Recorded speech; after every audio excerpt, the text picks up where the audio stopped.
how do I explain to them that we're going to go further, faster by collaborating than by trying to kind of like do it all ourselves? People are so bombarded with invitations and information today that if you're not collaborating, you're not going to get their mind share. Yeah, that's absolutely true. If they're getting invited by 5 different companies, then they're more likely to come. Welcome back to Partnerships Unlocked, where we have quick tactical conversations with some of the leading partner and channel leaders in the world. Very excited today. We have the incredible Heather Margolis here, founder of Channel Maven, who has 26 years of channel experience. So we're all about to learn something very good. Heather, can you please introduce yourself for the audience? I feel like you just dated me, Greg, but okay. Heather K. Margolis. I worked in channels throughout my whole career and then started Channel Maven in 2009. Started a sister company, Spark Your Channel, in 2019. We all know what happened in 2020. I sold both of those companies to 360 Insights in 2021. And then after running marketing for them for 2.5 years, convinced them to let me roll the consulting piece of it back out. And we're also launching a AI channel marketing tool. So back to Channel Maven, and loving having conversations like these. That's awesome. That is quite the breadth of experience on your own, consulting for other companies inside of a obviously massive company like 360 Insights. So I feel like the toughest thing about this conversation is going to be like picking and choosing what you share with the audience. But let's jump right in. What is one play or strategy that you've run in your career for partnerships or channel that just paid massive dividends? It just worked so well. It was a huge, just kind of like light bulb moment for you. And it's something that maybe you've even rinsed and repeated throughout your career. Yes. I think a lot of times we tend to have egos about being the, main story or being the main focus or being the main company that the partners are working with. At the end of the day, I really appreciate collaboration. So partnerships within partnerships. If a client of mine is trying to figure out how to get more exposure at events, let's say, I always tell them to ride the coattails of their bigger partnerships. Who are the companies that are already going to that event that you work really well with? Your solutions work really well together. You already have mutual partners. How can you collaborate with them? Whether it's, at a massive trade show, I would have people run some sort of a raffle where they have to go to each one of the booths to make sure that they've heard the story, but then they get entered to win something. I once gave away a Harley Davidson at Dreamforce with collaborating with 4 other companies. I have some of my, sub $100 million clients partner with those massive $1 billion clients that they partner with at a roadshow series or a webinar, or anytime you can get other people to help bring you an audience, whether it's a webinar or a trade show or these sort of one-off cocktail receptions at a larger event. It's a great way to expose your partners and customers to their solution and vice versa. So I'm really big on the partnering within partnerships. Interesting. Okay. So meaning bringing your partners together with each other, it sounds like, and really exposing And whether it's for your partners or your customers, just don't assume that, let's say you have a $300,000 budget for the year. That's not going to get you very far in a year if you're a smaller company. But if you have partnerships with much larger companies, figure out how you can collaborate with them. Yes, you're not going to be the headliner. Yes, you're not going to be the only name on the invite, but you're bringing together like-minded customers or like-minded partners to be able to share, have a better event. Like, the worst thing you can do is send somebody to a mediocre event, right? And they're walking away going, how many other things could I have been doing just then?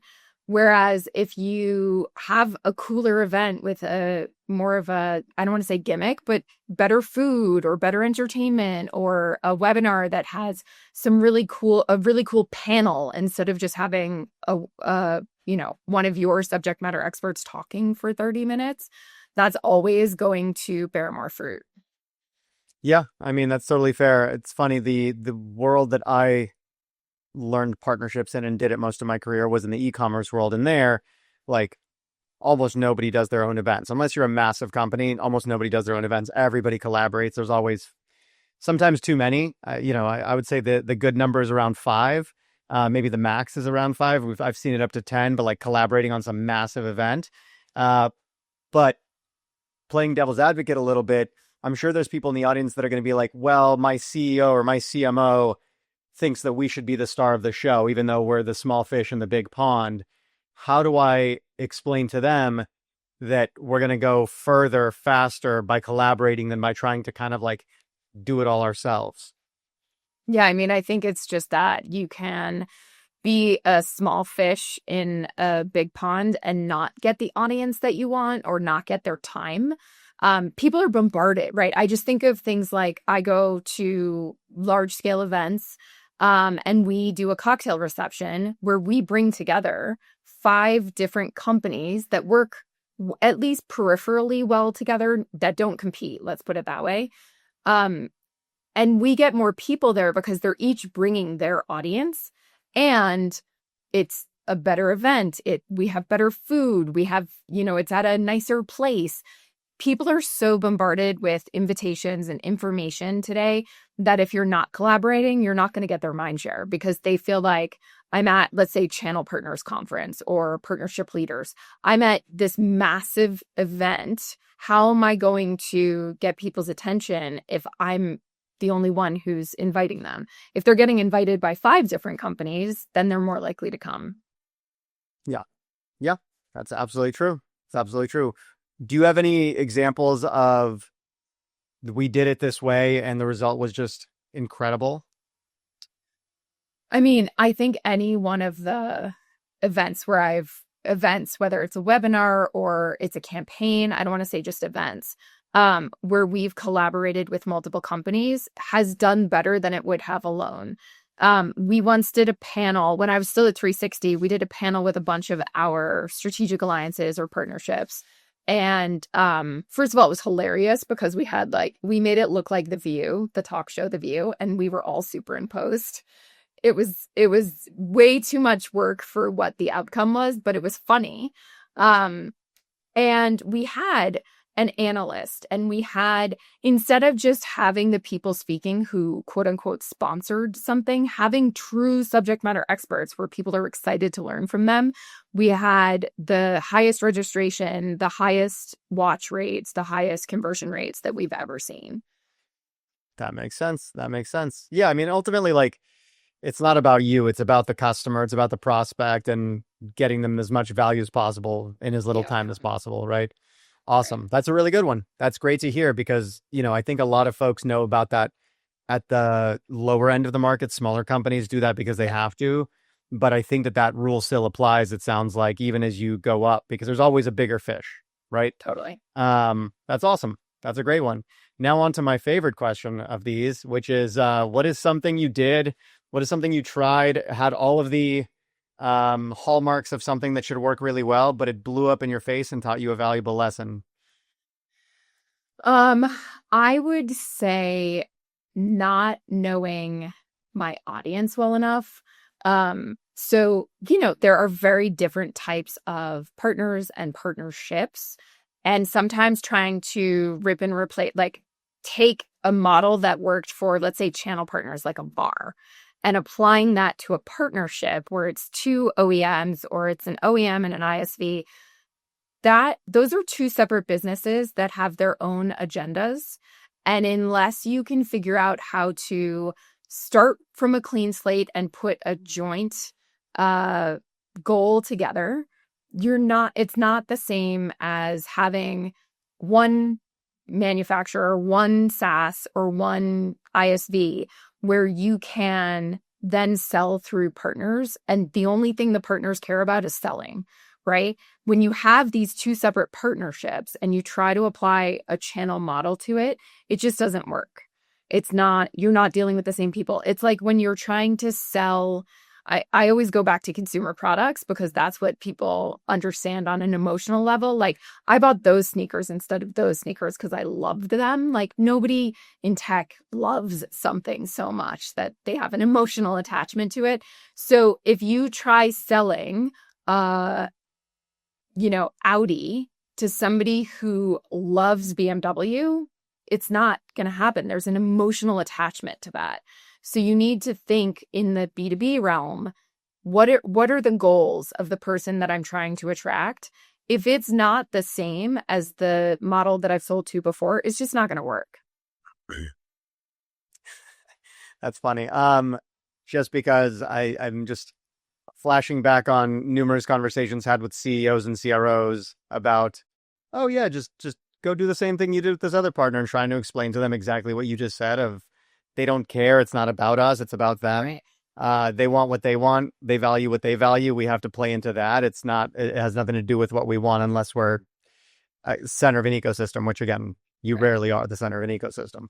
True. Um, that's really interesting. And I think it's something people forget because they're just getting pushed so hard and they just want to get something out the door.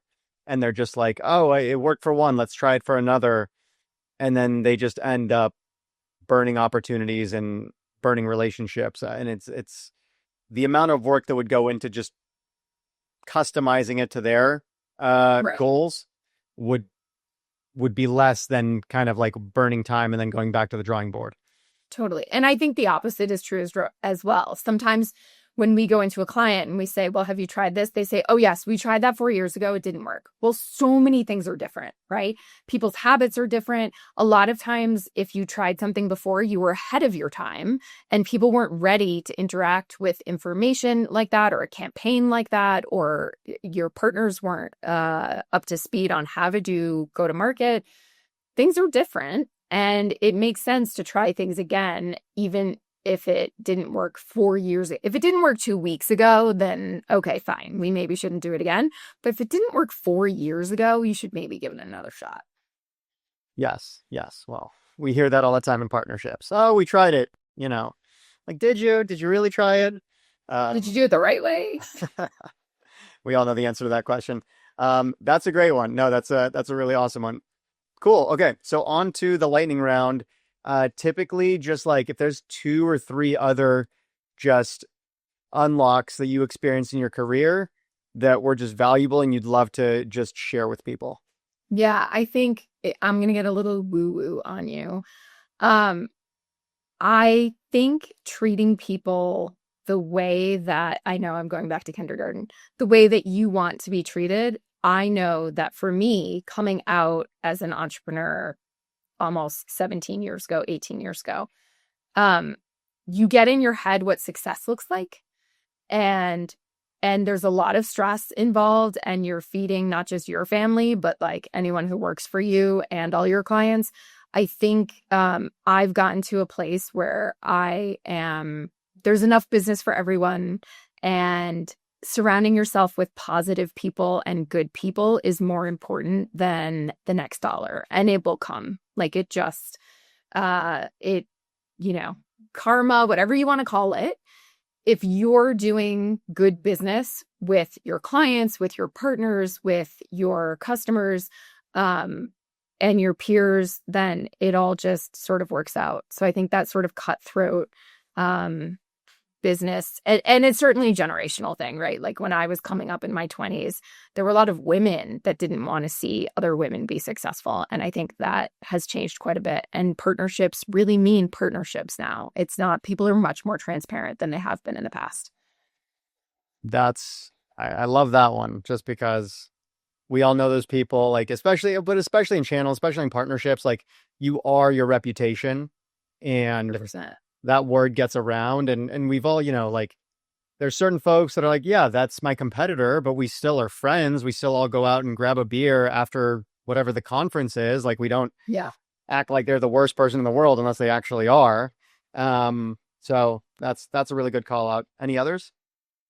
I also just think try something, but if it doesn't work, if you can tell it's not going to work, don't have ego about it. I feel like there were times early in my career I really pushed on something because first I believed in it, and then I was embarrassed to say that it was wrong. So I kept pushing on something that I probably just should have let go. Yeah. It's better to lose $50,000 than to lose $500,000. Yeah, I think we've all been there. You just kind of feel like your name's tied to it and you have to like make it work, but you Yeah, know in your heart of hearts that it's not going to. That's a exactly. really good one as well. I like these. These are You're very catching me in a woo-woo moment. I just came out of a whole like group women business, whole like intuitive thing. Yes, I'm in Boulder, but I'm also from Boston, so you get both sides.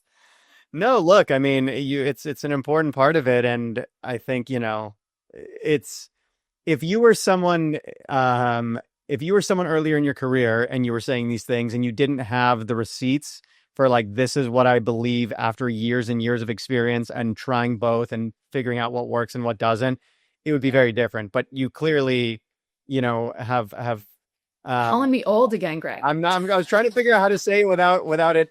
Luckily you don't It's all look right. old, so like it's not an awkward situation, but Thanks. still, no. Good The recovery. Yes. No, but honestly, it's different when it comes from someone that actually has the experience and has succeeded with the advice that they're giving. I think that matters, and I think it's tough these days. Everything feels extremely life and death and cutthroat and competitive. So I think it's a helpful reminder. Any final thoughts or tips you'd like to leave the audience with? No, I just think again, people do good business with people that they trust, who where there's it's reciprocal. And also like not to blow smoke because I'm not. It's so nice to see so many innovative solutions and partnerships and new ideas coming to, the channel's been around for 40 something years. Partnerships are somewhat newer, but it's nice to see people learning from both the channel side, the partnership side, and just doing good business together. And Euler's a perfect example of that. Well, we appreciate that. I appreciate that, and it's exciting to feel like there's actual momentum in the marketplace, Yep. not like actual changes happening and more companies are getting a bit more, what's the word? They're just getting a little bit Progressive. smarter, they're getting both more curious and smarter at the Yes. same time, which I think are kind of go hand in hand. So I agree. I agree. And excited to hear more down the road about what you Yes. guys are building too. Couple weeks. Thank you. Um, awesome. Well, Heather, always a pleasure. Thank you so much for your time, for joining, and for Thanks for sharing your having me. wisdom with the audience. Yeah, thank you. Awesome.